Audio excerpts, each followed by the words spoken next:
नमस्कार मुलांनो, कसे आहात तुम्ही? मजेत ना? तर मुलांनो, चला आता आपला 7वीचा पोर्शन पूर्ण झालेला आहे. आपण 7वी मधलं जो विज्ञान हा पूर्ण पाठ लेसन आपले शिकून झालेले आहेत. आता आपण इयत्ता 8वीच्या वर्गामध्ये आपण प्रवेश केला आहे, बरोबर की नाही? आता आपण नवीन लेसनचा अभ्यास करणार आहोत, नवीन पाठांचा अभ्यास करणार आहोत. तर आज आपण 8वीचा जो आपला विज्ञान विषय आहे त्या भागाकडे आपण पाहणार आहोत. एका नवीन पाठाला आपण सुरुवात करणार आहोत मुलांनो. तर मुलांनो, आज आपलं जे पाठाचं नाव आहे सजीव सृष्टी व सजीवांचे वर्गीकरण आहे. तर या पाठाच्या दरम्यान मुलांना आपण पाहणार आहोत की तुम्हाला पाठावर अंदाज आलाच असेल की ते दिले सजीव सृष्टी. सजीव सृष्टी कोण आहे? की हर एक जे सूक्ष्मजीव आहे, प्राणी आहे, त्यांना काय म्हटलं जातं? वनस्पती. ते सजीव सृष्टी आहे. हे कसे आहे? सर्व सजीव सृष्टी आहे. मग सूक्ष्मजीवांचे वर्गीकरण. मग सूक्ष्मजीव त्याच्यामध्ये कोण आहे? सूक्ष्मजीव मध्ये सर्व प्रकार आले. प्राणी आहे, वनस्पती आहे, सूक्ष्मजीव आहे. परंतु त्यांनी पुढे परत स्पेशली दिलं आहे सूक्ष्मजीवाचे वर्गीकरण, म्हणजेच काय करणार आहे? सूक्ष्मजीवाचं क्लासिफिकेशन करणार आहे. त्याच्यामध्ये देखील विविधता आहे. मग त्या कोणत्या प्रकारची आहेत तेच आपल्याला या पाठामधून पाहणार आहोत. सजीव सृष्टी व सूक्ष्मजीवांचे वर्गीकरण आहे. तर मुलांना, आपण आज पाहणार आहोत या परिचयाच्या माध्यमातून. आज आपण कोणकोणते टॉपिक घेणार आहोत प्रसारणाच्या माध्यमातून पाहणार आहोत की आपण पाहणार जे आपले शास्त्रज्ञ आहेत रॉबर्ट हॅडिंग विटकर यांनी केलं जो 5 किंगडम क्लासिफिकेशन, म्हणजे 5 प्रकारच्या गटात त्यांनी सूक्ष्मजीवाची विभागणी केलेली आहे. आणि म्हणूनच आज आपण पाहणार आहोत जैवविविधता व वर्गीकरण यांचे आवश्यक, तसेच रॉबर्ट हॅडिंग विटकर यांचे 5 गटात विभागणी, सूक्ष्मजीव वर्गीकरण इत्यादी मुद्द्यांचा सविस्तर आपण अभ्यास करणार आहोत. तर चला, तर मुलांना पाहणार आहोत की सूक्ष्मजीव म्हटल्यावर तुम्ही अंदाज आला जसं की म्हणजे जे अगदी छोटे असतात. जसं आपण पाहू शकतो की जी बुरशी लागल्यावरती की त्याचे जे जीवाणू असतात, विषाणू असतात, टायफॉइड झाला, मलेरिया झाला, तर ते देखील अत्यंत छोटे जीवाणू आणि विषाणू असतात की त्यांच्याबद्दलची संबंध माहिती आपण या पाठाच्या माध्यमातून घेणार आहोत. तर मुलांना, तुम्हाला मुद्दा लक्षात आला की आज आपण या सर्व घटकांचा सविस्तर अभ्यास करणार आहोत. या पाठात आपण जैवविविधता व वर्गीकरणाची आवश्यकता, तसेच म्हणजे जैवविविधता आणि वर्गीकरणाची का आवश्यकता आहे, तसेच रॉबर्ट हॅडिंग विक्टर यांनी जे 5 गटात विभागणी केली म्हणजे 5 किंगडम क्लासिफिकेशन आहे, व सूक्ष्मजीवाचे वर्गीकरण इत्यादी मुद्द्याचा सविस्तर अभ्यास करणार आहोत. चला, तर मुलांना आपण सुरुवात करणार आहोत. तर आपण प्रसारणाची आपली ही झालेली आहे. आता आपण स्पष्टीकरणाच्या माध्यमातून सुरुवात करणार आहोत. बघा मुलांनो, आपण पाहणार आहोत सजीव सृष्टी व सूक्ष्मजीवांचे वर्गीकरण. बघा, आता आपण पाहणार आहोत स्पष्टीकरणाच्या माध्यमातून आपण बघणार आहोत. इथे दिले आहे स्पष्टीकरण आहे. आपण बघणार आहोत की जैवविविधता व वर्गीकरणाची आवश्यकता. जसं आपला जो पहिला टॉपिक होता जैवविविधता व वर्गीकरण.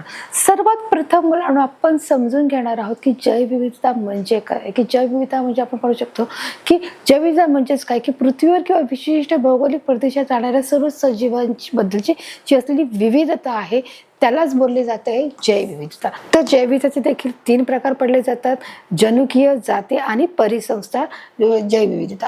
तर अशा प्रकारे विविधतेमध्ये देखील आपण फरक पडले की जैवविविधतेमधले हे 3 प्रकार आहेत: जनुकीय विविधता, जाती विविधता आणि परिसंस्था विविधता.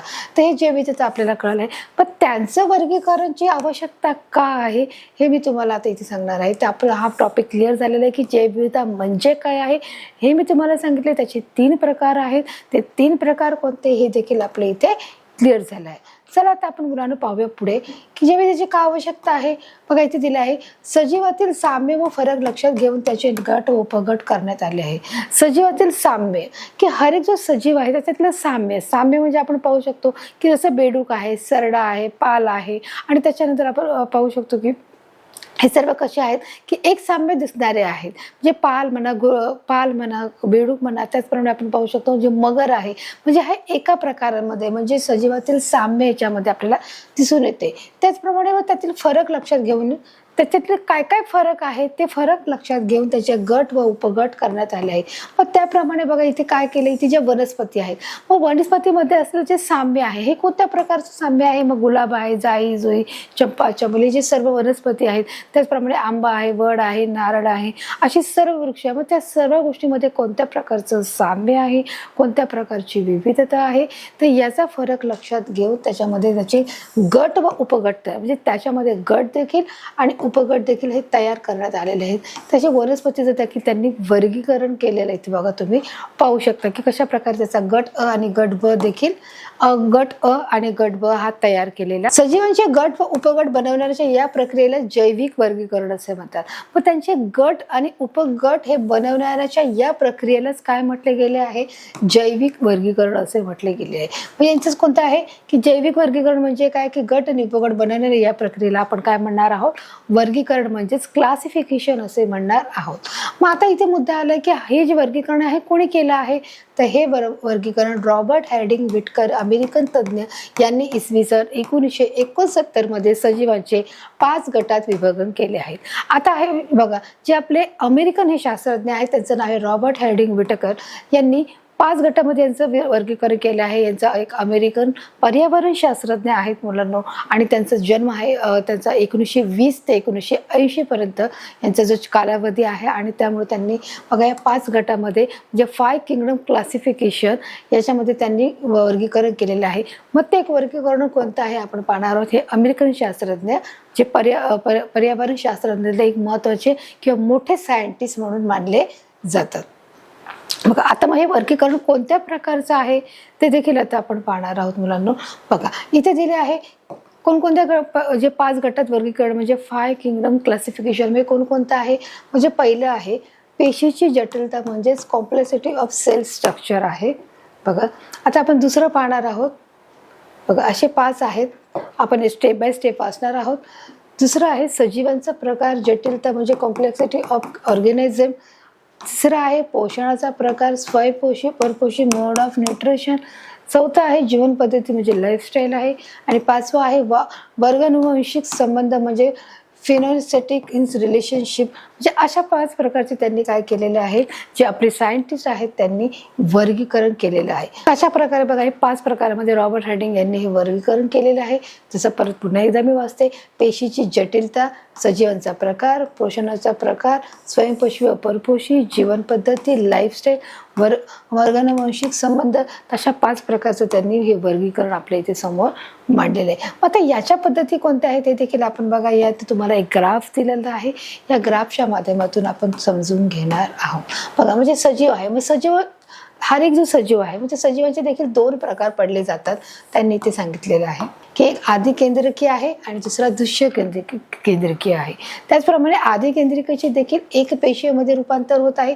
त्याच्यानंतर सृष्टी 1 आणि मोनेरा बघा. आणि त्याप्रमाणे दृश्य केंद्रिकेमध्ये देखील एक पेशीय आहे आणि मग बहुपेशीय आहे.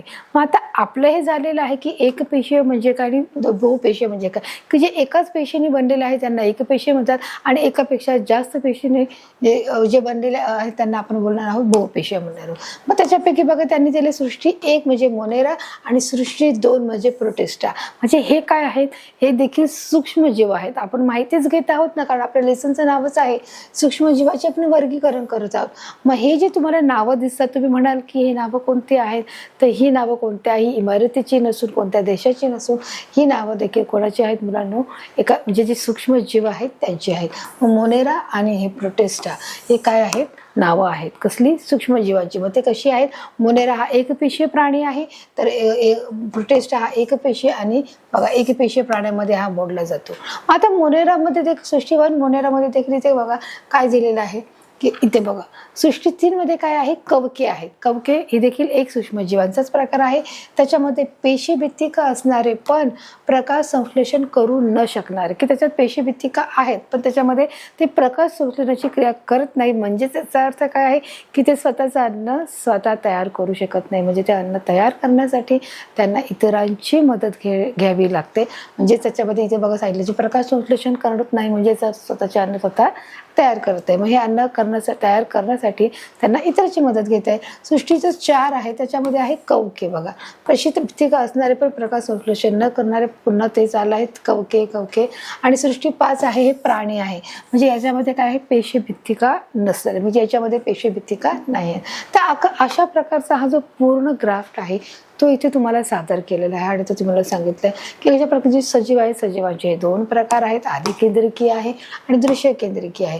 काही दृश्य स्वरूपामध्ये आपल्या दृश्य ते आदि केंद्रिकीय आहे, म्हणजे ते अगदी छोट्या स्वरूपामध्ये आहे. मग त्याचे देखील प्रकार पडतात. सृष्टी 1 मध्ये मोनेरा आहे आणि त्याचप्रमाणे सृष्टी 2 मध्ये प्रोटिस्टा आहे. मग त्याचा तिसरा प्रकार कवके आहे, चौथा कवके आणि सृष्टी हे 5 आहे. तर अशा प्रकारचा हा पूर्ण आपला जो आराखडा आहे त्याच्या निमित्ताने तुम्हाला ते 5 वर्गीकरण ही ते तुम्हाला दाखवलेले आहे. चला आता आपण पुढे जाऊया. आता जो पहिला आहे बघा, इथे काय दिलं आहे, मोनेरा. काय दिलं आहे, मोनेरा. हा देखील एक सूक्ष्म जीव आणि जंतू आहे. बघा की एक सूक्ष्म जीव आहे, तो कशा प्रकारचा दिसतो बघा. मोनेरा या सृष्टीत सर्व प्रकारच्या जीवाणूचे व नीलहरित शैवालांचा समावेश होत आहे. शैवाले तुम्हाला कळतात मुलांनो, की जेव्हा तुम्ही नदीच्या काठी जाता तेव्हा नदीच्या तीरी म्हणा किंवा तळ्याच्या काठी जाता तर ते तुम्हाला तिथे शेवाळसारखं दिसतं, हिरवं हिरवं काहीतरी दिसतं, की जेणेकरून तिथे तुम्हाला निसरडा पाय आपला घसरून जातो. आपण त्या भागावर जर पाय ठेवला तर कधी कधी पाय घसरला जातो. म्हणजे तिथे अशा प्रकारचे शेवाळे देखील असतात. आणि म्हणून त्यांनी की मोनेरा, जसं मी तुम्हाला सुरुवातीला सांगितलं की मोनेरा काय आहे, की एक सूक्ष्मजीव आहे आणि सूक्ष्म जीवाची देखील बघा वाढ होत असते. मोनेरा या सृष्टीत सर्व प्रकारच्या जीवाणूच्या व नीलहरित शैलांचा समावेश असतो. शैवालांचा, जे शेवाळ जसं सांगितलं त्या शेवालाचा समावेश असतो. मग अशा प्रकारच्या ज्या बघा त्याच्यामध्ये त्याच्या शेपमध्ये त्याच्या रंगामध्ये देखील ते आपल्याला मोनारे हे दिसत असतात बघा. आणि अशा प्रकारच्या ज्या हरितद्रव्यांचा शेवालांचा देखील त्याच्यामध्ये अनेक प्रकारच्या जीवाणूचा व नीलहरित शेवालांचा याच्यामध्ये समावेश असतो. मग नीलहरित बघा इथे त्यांनी काय सांगितलेलं आहे, हे एक पेशी आहे. म्हणजे हे काय आहे, एकाच पेशीने बनलेलं आहे. स्वयंपोषी किंवा परपोषी आदि केंद्रकीय असून पटलबद्ध केंद्र किंवा पशी अंगिका ह्या नसतात. त्यांनी सांगितलंय की या एक पेशी आहेत, त्यांचं शरीर हे एका पेशीपासून बनले, त्या स्वयंपोषी किंवा परपोषी असतात. की त्यातल्या ज्या काही पेशी आहेत त्या स्वयंपोषी आहेत, त्या काही त्यातल्या पेशी आहेत त्या परपोषी आहेत. बरोबर, ते दुसऱ्याच्या आधारावर जगतात. आदि केंद्रकीय असून ते पटलबद्ध केंद्र किंवा पेशी अंगके नसतात. की त्यांना अंगके असे नसतात, की ते अशा प्रमाणामध्ये किंवा अशा स्वरूपामध्ये त्याचा जो शेप आहे तो या प्रमाणामध्ये आपल्याला थोडाफार याच्यासारखा तो दिसत आहे. जसं तुम्ही इथे चित्रामध्ये पाहू शकता की कशा प्रकारे ते दिसत आहेत. बघा आता उदाहरणार्थ मग त्यांनी सांगितले की मग ह्या जर पेशी काय ओळखायची, तुम्ही याची उदाहरणं काय काय आहेत मोनेराची. मग त्यांनी सांगितले आहे बघा, त्याची जी उदाहरणं आहेत ती आपण पाहू शकतो. इथे त्याची उदाहरणं पाहत आहोत. ट्रेम्पोनेमा आहे, प्लॅडिमा आहे, त्याचप्रमाणे क्लोरिस्ट्रिडियम टेटनी आहे, स्टेप्टोकेकस आहे, न्युमोनिया आहे, हायब्रोकॉलेरिया आहे आणि सॅल्मोनेला टायफी आहे. तर अशा प्रकारे त्यांनी आता ही नावं आपण वाचली आहेत. पण आता नेमकं ते कसे दिसतात, त्याचा शेप कसा आहे, त्याचा कलर कसा आहे बघा इथे तुम्ही चित्रामध्ये पाहू शकता. जो पहिला आहे ट्रेम्पोनेमिया प्लेडियम. बघा आता ट्रेम्पोनेमिया प्लेडियम इथे कुठे दिसते बघा. हा जो ट्रेम्पोनेमिया प्लेडियम बघा हा 1 नंबरचा आहे, इथे पाहू शकता. तो ट्रेम्पोनेमिया प्लेडियम अशी बारीक बारीक, म्हणजे आपण म्हणतो की लहान मुलाच्या पोटामध्ये जेव्हा जंत झालेले असतात, त्यांना भूक लागत नाही किंवा ते खातात तरी त्याच्या शरीराला ते पचत नाही, मग त्यावेळेस आपण डॉक्टर आपल्याला औषध देतात आणि हे सगळे जे जंत असतात शरीराचे ते बाहेर काढायचं ते प्रयत्न करतात. म्हणजे हे ट्रेम्पोनेमिया प्लेडियम आहे. दुसरं जे आहे ते क्लोरिडियम टेटनी आहेत. आता हे क्लोरिडियम टेटनी बघा आपण पाहू शकतो की हे दुसरं आहे वरती, की एका चमच्याच्या आकाराचा आपल्याला हा जीवाणू दिसत आहे. दिसतोय मुलांनो कसा आहे तो, चमच्याच्या आकाराचा. तिसरं जे आहे स्टेप्टोकेकस आहे. तिसरा बघा हा प्रकार पाहू शकता, हा टमाट्याचा किंवा आपण कॅप्सिकमच्या शिमला मिरच्या आकाराचा हा पाहू शकतो की कसा हा फुगीर असा तो सूक्ष्मजीव आहे. चौथा आहे निमोनिया. बघा आता हा जो पाहू शकतो हा बघा निमोनिया हा देखील कसा आहे, गोल प्रकारे किंवा एखाद्या लांबट प्रकाराचा आहे. हायब्रोकॅलेरी इथे कुठे हा बघा, हायब्रोकॅलेरी हा बघा इथे देखील दिसू शकतो, एका फुग्याच्या आकाराचा हा जो जीव जंतू दिसत आहे. सॅल्मोनेला टायफी बघा, सॅल्मोनेला टायफी हा प्रकार आपण इथे पाहू शकतो की हा अशा प्रकारचा बघा जीवजंतू इथे की जेणेकरून एक आपले कॅप्सूलची जी गोळी असते त्याप्रमाणे आणि त्याला बारीक बारीक हे काय आहेत पाय आहेत की ते अगदी सूक्ष्म असतात. त्याच्यामुळे ते आपल्याला सहज उघड्या डोळ्याने हे सर्व जीवजंतू आहेत ते आपण आपल्या उघड्या डोळ्याने पाहू शकत नाही. त्याला पाहण्यासाठी आपल्याला सूक्ष्मदर्शकाचीच गरज लागणार आहे. एक विशिष्ट ग्लास आपल्याला वापरावा लागणार आहेत आणि त्याच्या माध्यमातून मायक्रो झूम करून आपल्याला हे सर्व जीवाणू किंवा हे विषाणू हे जे जे सूक्ष्मजीव आहेत हे आपण त्यांना पाहू शकतो. तर अशा प्रकारे आपण जी नावं घेतली आणि त्या नावाचे प्रकार मग स्टायकोफेरिस, कॅकस ऑरिसस बघा इथे आहे, क्लोरिडियम, बोटुलिनियम. तर अशा प्रकारचे बघा हे सर्व जे जीवजंतू आहेत ते जे चित्र तुम्ही पाहत आहात तुम्हाला दिसत आहेत हे सगळे अशा प्रकारची विविध आकाराचे, विविध शेपमध्ये, विविध रंगाचे देखील आहेत. गुलाबी आहेत आणि त्याप्रमाणे पिंक कलर आणि जांभळा कलर किंवा ब्ल्यू कलरमध्ये हे आपल्याला सर्वत्र आढळत असतं. आणि हे जे सर्व आहेत ते आपल्या शरीराला हानिकारक असे आहेत. आता इथे दुसरं ऐकलं की प्रोटिस्टा म्हणजे काय बघा, प्रोटिस्टा आता हा कोणत्या प्रकारचा प्राणी आहे बघा आपण पाहणार आहोत. बघा प्रोटिस्टा हा सजीव एक पेशी असून पेशीत पटलबद्ध केंद्रके असतात. बघा पेशीमध्ये पटलबद्ध केंद्रके असतात. हा कसा आहे, सजीव एक पेशी आहे म्हणजे याचं शरीर एकाच पेशीपासून जे बनलेले जे शरीर आहे त्यांना एक पेशी असे बोलले जाते. मग प्रोटिस्टा कसा आहे, हा सजीव आहे म्हणजे हा देखील काय आहे, जीवाणू आहे, विषाणू आहे हा, आणि हा देखील सूक्ष्मजीव आहे. हा एक पेशीपासून आहे. पेशीत पटलबद्ध हे केंद्रके असतात. याच्यामध्ये काय आहे, पटलबद्ध केंद्रके आपल्याला याच्यात दिसून येत आहे. आणि हा याचा जो रंग आहे तो देखील कसा आहे मुलांनो, हिरव्या रंगाच्या आपल्याला तो आढळत आहे. प्रचलनासाठी छदमपात किंवा रमके किंवा काशभिक असतात. बघा प्रचलनासाठी त्याच्यामध्ये हे जे काटेसारखे दिसतात त्याच्या मदतीने त्यांची पुनर्प्रजनाची ही वाढ होत असते आणि असे हे बघा त्याच्या जे त्याला काटे दिलेले आहेत त्याच्या माध्यमातून त्या गोष्टी घडतात. बघा आता त्यांनी सांगितलं की हा जो प्रकार आहे तो स्वयंपोषी आहे.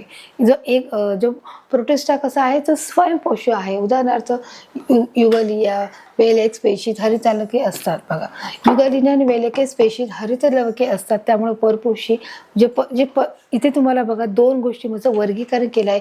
जे स्वयंपोषी आहे त्याचं उदाहरण ते दिले आहे आणि जे परपोषी आहे त्याचं उदाहरण दिले आहे. मग स्वयंपोषीमध्ये युगलियन आणि वेलेक्स पेशीत हरितलवके असतात, परंतु परपोषीमध्ये उदाहरणार्थ अमिबा आहे, पॅराशियम आहे आणि प्लॅक्सोडियम इत्यादीमध्ये ह्या परपोषी असतात आणि त्यांना त्याचं अन्न मिळवण्यासाठी दुसऱ्या जीवावर आधारित राहावं लागतं.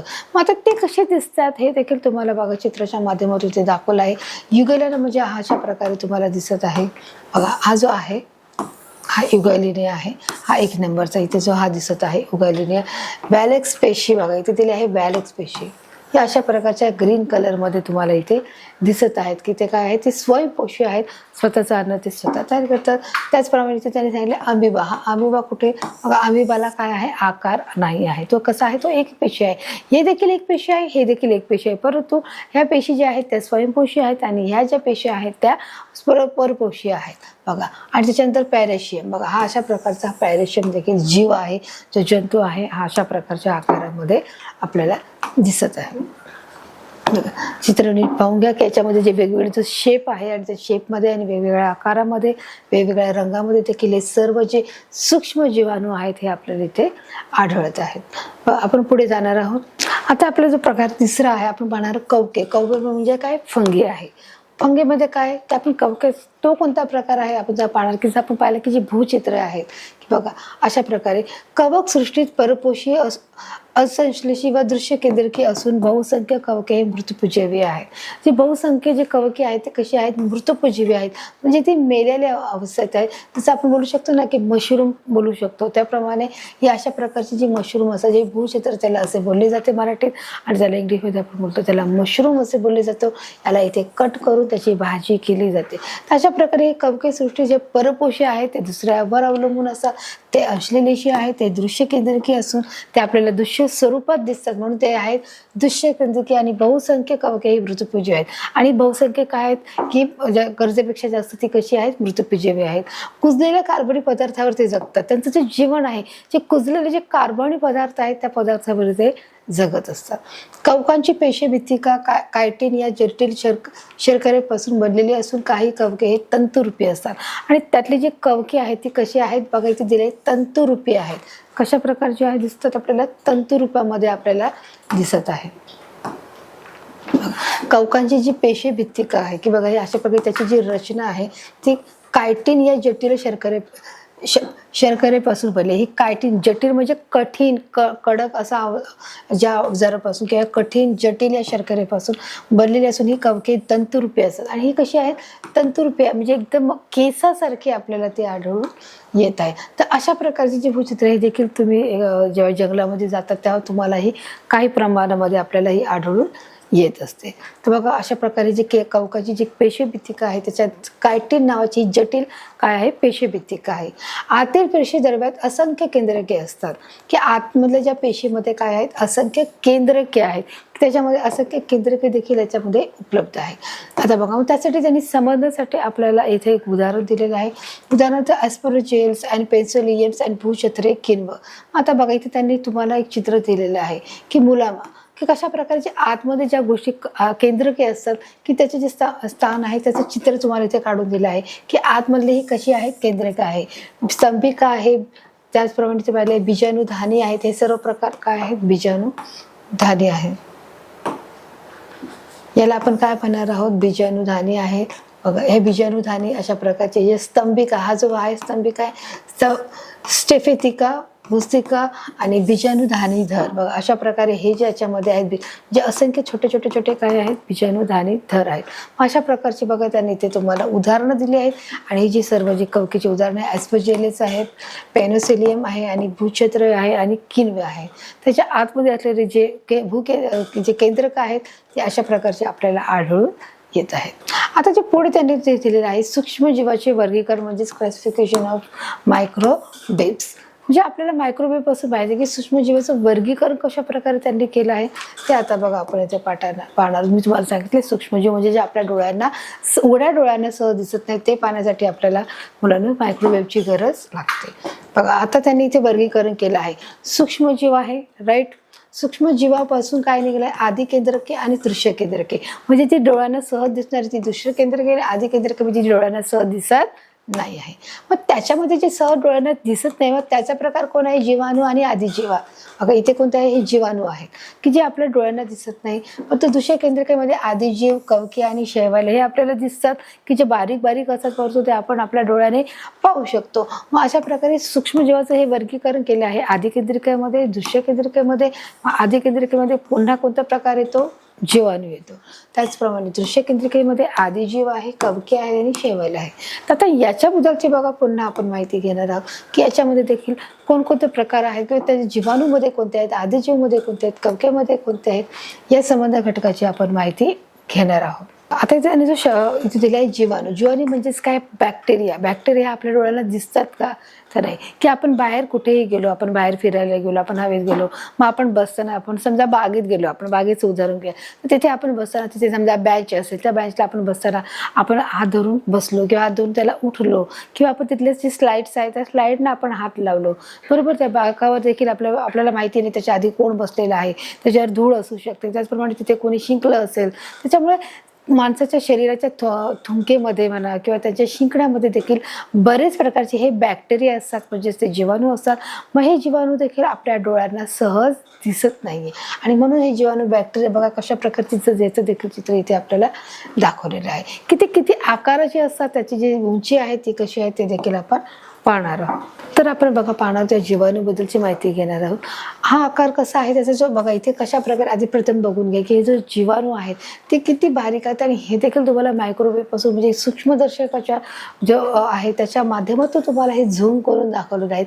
हे जीवाणू किती अतिशय छोटे छोटे आहेत आणि ते एकमेकांना चिकटलेले आहेत आणि त्याची जी संख्या आहे बघा ही आपल्या जर शरीरात गेली तर ती संख्या ही वाढत जाते आणि त्याच्यामुळे आपल्याला अनेक प्रकारचे किंवा विविध प्रकारचे हे आजार देखील होत असतात. बघा मग यांची जो उंची आहे किंवा ते किती मीटरची लांबी किंवा जाडी आकार 1 मिलीमीटर ते 1 मिलीमीटर. एकच पेशी स्वतंत्र सजीव म्हणून किंवा बरेच जीवाणू एकत्र येऊन वसाहती म्हणजेच कॉलनीज बनवतात. म्हणजे बघा की हे जे जीव आहेत ते कसे आहेत एकच पेशी स्वतंत्र आहेत म्हणजे इथे तुम्हाला काही स्वतंत्र देखील दिसतील. बघा ह्या ज्या आहेत त्या काही स्वतंत्र देखील आहेत परंतु त्यांनी काय केलं की ते सजीव स्वतंत्र म्हणून किंवा हे बरेच जीवाणू एकत्र येऊन वसाहत करतात. बघा हे वसाहत करतात म्हणजेच कसं करतात कॉलनीज करतात. म्हणजे इथे तुम्हाला दिसू शकतात बघा अशा प्रकारची हे वसाहत तयार करतात. ही किती मोठे वसाहतीचं जाळ आहे देखील या बघा चित्रात तुम्ही पाहू शकता. म्हणजे काही जे जीवाणू आहेत ते बघा स्वतंत्रपणे राहतात. बऱ्याच ठिकाणी तुम्हाला बघा इथे स्वतंत्र दिसतात म्हणजे हा जो आहे तो काय आहे जीवाणू आहे जो बारीक सूक्ष्म जीव आहे.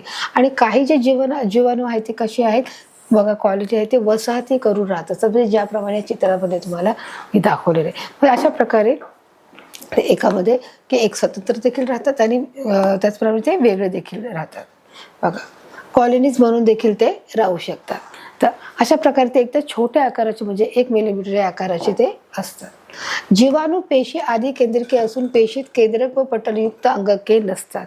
आता जीवाणू पेशी ज्या अशा प्रकारचे जे हिरव्या रंगामध्ये जे आपल्याला दिसतात की जे आपल्याला बघा बुरशी आलेले असतात, जे शेवाळे असतात किंवा काही ठिकाणी जे काही फंगस असतात जे ग्रीन कलरचे असतात, हिरव्या रंगाचे असतात, त्याच्यासाठी जीवाणू पेशी आधी केंद्रके असून पेशीत केंद्रक व पटलयुक्त अंगके असतात. म्हणजे पेशीमध्ये देखील काय आहे केंद्र असं बघा, पटलयुक्त अंगके आहेत. हे अशा प्रकारची त्यांची जी अंगके आहेत की त्यांच्या पेशीमधून ही अंगके ही बाहेर पटलयुक्त अंगके ही नसतात.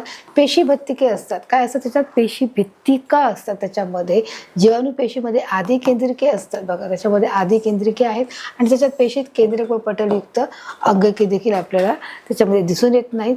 प्रजनन बहुधा द्विखंडी भावनाने होते. त्याचं जे प्रजनन आहे ते देखील कसं होत आहे, द्विखंडी भावनाने देखील होत आहे. उदाहरणार्थ जर याचं घ्यायचं ठरलं तर गोलाणू आहे, दंडागोलाणू आहे आणि सर्पिलाकार आहे. तर याची जी उदाहरणं आहेत बघा इथे तुम्हाला चित्रात दाखवली आहेत की याचा जो आकार आहे तो कशा प्रकारे आहे. गोलाणू बघा इथे पाहू शकता की जो गोल आहे, दंडगोलाणू म्हणजे पाहू शकता. आणि जो सर्पिलाकार बघा इथे कसं आहे, सर्पिलाकार म्हणजे जसं सापाच्या आकाराचा आहे त्याप्रमाणे देखील हा जीवाणू इथे आपल्याला आढळतच असतो. आता आपला जो दुसरा आहे प्रकार जो आपण पाहिलं की जीवाणू पाहिलं. आता आपण पाहणार आहोत आदिजीव. आदिजीव मध्ये काय आहे, प्रोटोझोआ आहे बघा. आता हा कोणत्या प्रकारचा जीव, जो आदिजीव आहे म्हणजे तो कसा आहे, स्वयंपोषी आहे बघा. इथे तरी आकार सुमारे 200 मिली आहे बघा इथे. आणि अशा प्रकारचा हा आकार आपल्याला इथे दिसत आहे. तो कसा आहे, 200 मिली आहे.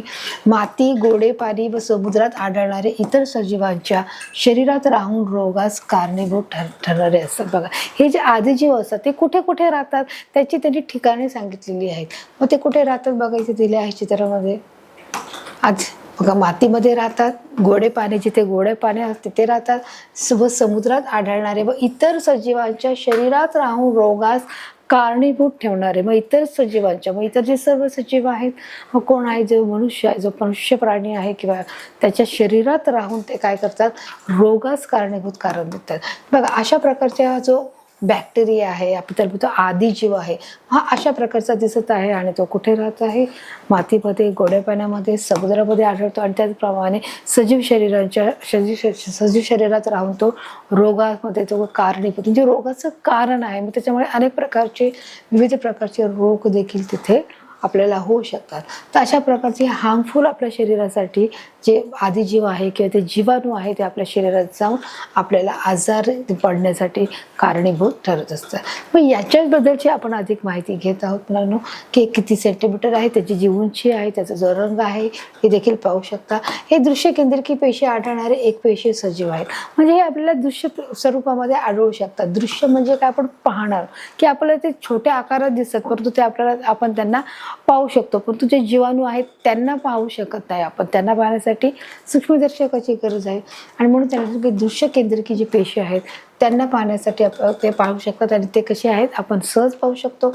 आणि हे एकपेशीय सजीव आहे, त्यांचा जो प्रकार आहे तो एकपेशीय सजीवांचा आहे बघा. आता आपण दुसरं पाहणार आहोत. इथे पाहणार आहोत की प्रोटोझोआच्या पेशी रचना. आता बघा ह्या हालचालीचे अवयव, पोषण पद्धती यात विविध असते. जो प्रोटोझोल जो हा पेशी आहे त्याची जी पेशी रचना आहे ते हालचालीचे अवयव आहे बघा. इथे कसं दिसत आहे की ते हालचाल दिसत आहे, पोषण पद्धती यात आपल्याला विविधता प्रकार हा आढळत असतो. की या सर्वांमध्ये काय आहे, आपल्याला विविधता दिसत असते. कोणतीही जी पद्धती आहे ती एकसारखी नाही आहे, याच्यामध्ये बऱ्याच प्रमाणाच्या हालचाली आहेत. प्रजनन द्विखंडाने पद्धतीने होत असते की जे प्रत्येक जे सूक्ष्म जीव आहे त्यांचं जे प्रजनन आहे द्विखंडाने होत आहे. उदाहरणार्थ अमिबा आहे, पॅरेशियम हे गढूळ पाण्यात आढळणारे स्वतंत्र जीवन जगतात. म्हणजे अमिबासारखा जो प्राणी आहे तो स्वतंत्रपणे गढूळ पाण्यामध्ये आपल्याला दिसतो. अमिबाला कोणत्याही प्रकारचा आकार नसतो आणि तो स्वतंत्रपणे असतो. आणि तो कसा आहे, एकपेशीय प्राणी आहे. तो स्वतःचे अन्न स्वतः तयार करू शकतो. तो एका पेशीने बनलेला आहे म्हणून तो एक पेशी आहे. मग अशा प्रकारचा आकार रहित हा अशा प्रकारचा प्राणी इथे तुम्ही पाहू शकता. तो कुठे आढळतो, गढूळ पाण्यामध्ये आपल्याला सहसा आढळून येत आहे. अँटीमिबा, हिस्टोलिटिका व आमांश होण्यास कारणीभूत बघा. म्हणजे अँटीमिबा आणि हिस्टोलिटिका हे काय आहेत, हे प्रकार एक प्रकारचे सूक्ष्मजीव आहेत. हे आमांश होण्यास कारणीभूत आहे. आमांश म्हणजे कशा प्रकारे ते नष्ट होण्याच्या देखील कारणीभूत असतात की हे देखील जे छोटे छोटे जीव आहेत. प्लॅझिडियम वायवेक्स अँड मलेरिया म्हणजेच हिवताप होण्यास कारणीभूत युगालिना स्वयंपोषी आहे. की जर आपल्याला मलेरिया म्हणजे तर आपल्याला ताप आला आहे तर ताप होण्यासाठी मदतीत कोण करत आहे किंवा ताप होण्याचं जे कारण काय आहे तर मलेरिया आहे. मलेरिया म्हणजेच काय, हे इंग्लिश नाव आहे, त्याला आपण मराठीत काय बोलणार आहोत, हिवताप बोलणार आहोत. मग हा देखील बघा कशा प्रकारे इतक्या छोट्या आकारात आणि सूक्ष्म जीवामध्ये आपल्याला ते दिसत आहे. प्लॅझिडियम स्वयॅक्स आणि मलेरिया म्हणजेच काय, हिवताप होण्यास कारणीभूत आहे युगालिन स्वयंपोषी आहे. जो युगालिना जो आहे हा जो सूक्ष्मजीव आहे तो कसा आहे, स्वयंपोषी आकारामध्ये, तो स्वयंपोषी आहे आणि त्याच्यामुळे त्याचे देखील त्याचं वैशिष्ट्य इथे सांगितलेलं आहे.